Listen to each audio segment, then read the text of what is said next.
కాంగ్రెస్ నేతలు జల్సాలకే పరిమితమై రాష్ట్ర అభివృద్ధిని మర్చిపోయారని బీఆర్ఎస్ ఎమ్మెల్యే జగదీష్ రెడ్డి విమర్శించారు.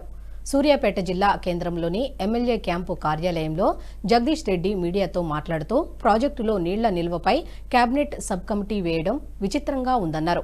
కాళేశ్వరం పంప్ హౌస్ నుండి పంపింగ్ చేసి సాగునీరు అందించాలని డిమాండ్ చేశారు.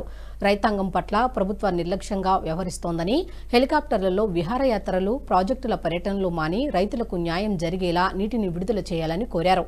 రేషన్ కార్డుల అర్హుల నిర్ణయానికి సబ్ కమిటీ అనాలోచిత నిర్ణయమని మండిపడ్డారు. అవన్నీ కూడా నింపితే భూగర్భ జలాలు పెరిగే అవకాశం ఉంది. రైతాంగం ఆశపడి పెట్టుబడి పెట్టి వేసుకుంటున్న నాట్లే వైద్యులను బట్టి బతికించుకునే అవకాశం ఉంది.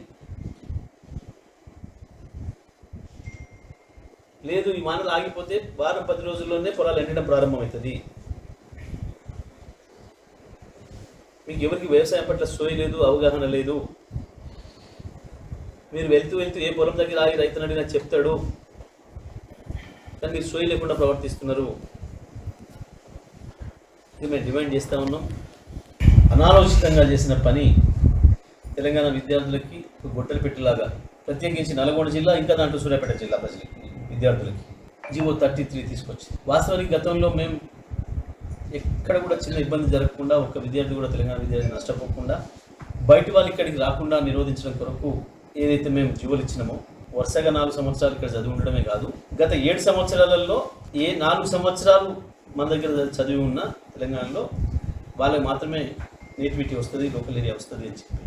కానీ వీళ్ళు గుడ్డిగా, లేదా ఈ మధ్యన ఆంధ్రప్రదేశ్లో దోస్తులు వచ్చారు కాబట్టి, వాళ్ళ గురువులు వచ్చారు కాబట్టి, మరి వాళ్ళని సంతృప్తిపరచడానిక, అక్కడ వాళ్ళ ఉన్న పైరవీలు వేసుకురా వీళ్ళ కాడ అనాలోచితంగా ఆ 7 సంవత్సరాల్లో ఏమైనా 4 సంవత్సరాలు అనే దాన్ని తీసేస్తూ కేవలం వరుసగా 4 సంవత్సరాలు చదివితేనే అనే జీవో 33 తెచ్చిండ్రో అది పెద్ద నష్టం కలిగించే అంశం.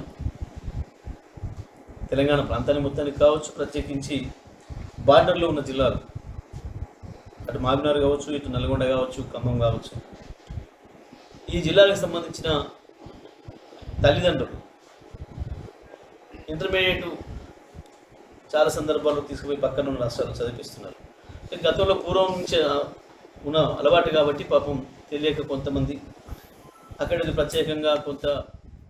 ఈ వీడియో మీకు నచ్చినట్టయితే లైక్ చేయండి, 10 మందికి షేర్ చేయండి. అలాగే కామెంట్ల రూపంలో మీ అభిప్రాయాలను మాతో పంచుకోండి. Nationalist hub group of channels ను సబ్స్క్రైబ్ చేసుకుని తెలుగునాట జాతీయవాద జర్నలిజాన్ని ప్రోత్సహించండి. ఈ వీడియో కింద ఉన్న బెల్ ఐకాన్ పై క్లిక్ చేయడం మర్చిపోవద్దు.